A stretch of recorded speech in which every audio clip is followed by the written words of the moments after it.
What's going on, guys? Devan Caswell here representing Motivational Ministries. Today's a continuation of this series called Walking Like Jesus. Now, last week I did the first video of the series and it was called Living Like Jesus. If you haven't seen it, make sure you check it out. Go give it a watch, give it a like, give it a comment. It has lots of good content. I believe you guys will really enjoy that video. Check it out. But today I want to talk more specifically on seeing like Jesus. And I'm going to start it off with a Bible verse, and it's Matthew chapter 7 verse 3 says, "Why do you look at the speck of sawdust in your brother's eye and pay no attention to the plank in your own eye?"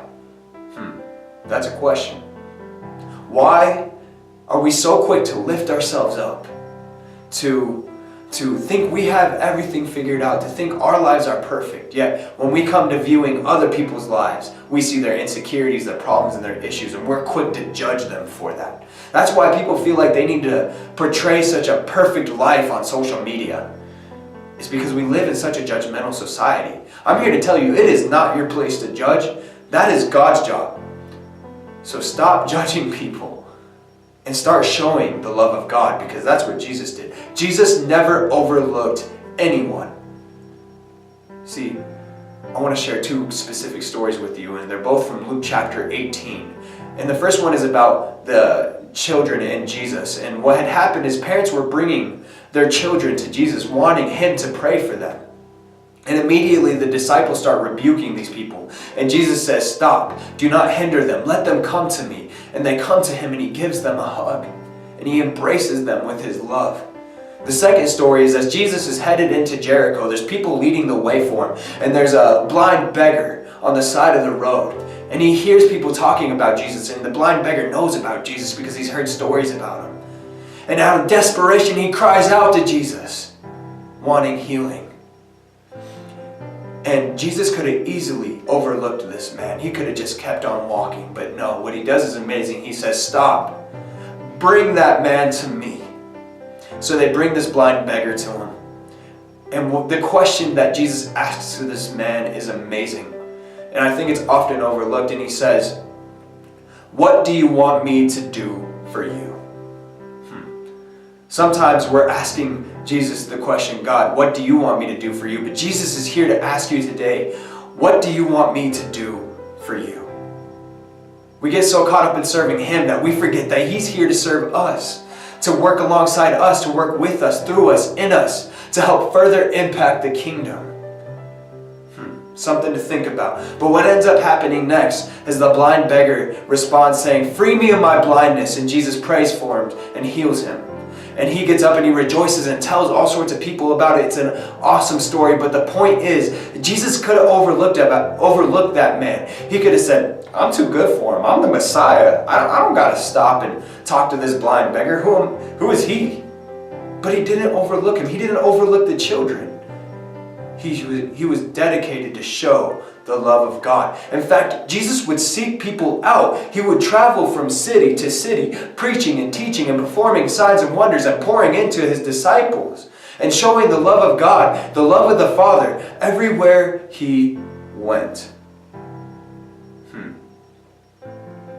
And at the end of the day, after all of this, he would go and spend personal time with the Father, because Jesus knew the importance of keeping his eyes on God, keeping his eyes on the Father. And also, he knew the importance of being poured into, because sometimes we can be so busy pouring out that we forget the importance of being poured into. See, if all you're doing is giving, giving, and giving and not being poured into, you're eventually going to run out of things to give. That's why it's important that we spend that dedicated alone time with the Father so he can pour into us and we can keep doing the things we're doing with the right intention, with the right heart, with the right attitude, and with fervence and energy. See, we don't want to lose that. And if we're leaders, we need to keep our eyes on God. Not only if we're leaders, but especially if you're a leader. Because you have people under you, people that are following you. And you need to make sure they're headed in the right direction. And the way you do that is by making sure you're headed in the right direction by keeping your eyes on God. Because we don't want to do the dangerous thing by leading people astray. That is not good.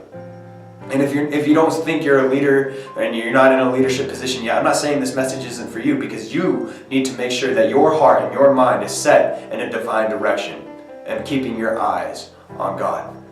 See, Jesus kept his eyes on God so much that the devil wasn't able to tempt him. Man wasn't able to strike fear into him. I mean, he even knew his own death, and that wasn't enough to shake him. In fact, Jesus falls on his face and he says, "Lord, please take this cup from me, but may it not be my will, but your will." Jesus knew his own death. And that verse tells me that it's okay to come to God about our problems, about the hardships we're facing, about the things we're going through, saying, "God, I don't want to do this. This is hard. This is difficult." But remember, it's not your will. It's his will. So stick with it, because his will is better than anything that you could ever plan out for your life. So keep your eyes on God. Don't judge people. Seek people out. Show the love of Christ. And strive more and more and more to see the world as Jesus does. And I promise if you do that, you'll be one step closer to fulfilling God's plan and purpose for your life. If you guys haven't already, please direct message me your guys' emails, because I want to start an email list and start keeping you guys updated in that fashion as well. If you guys have any comments, any suggestions, any questions, or any prayer requests, go ahead and comment them below. I have so much love for you guys. I'm so thankful for you and all the love and support. I can't wait to see you guys next week. I'm excited for what God is doing through this ministry, and I hope you guys are too. So I'll see you guys soon.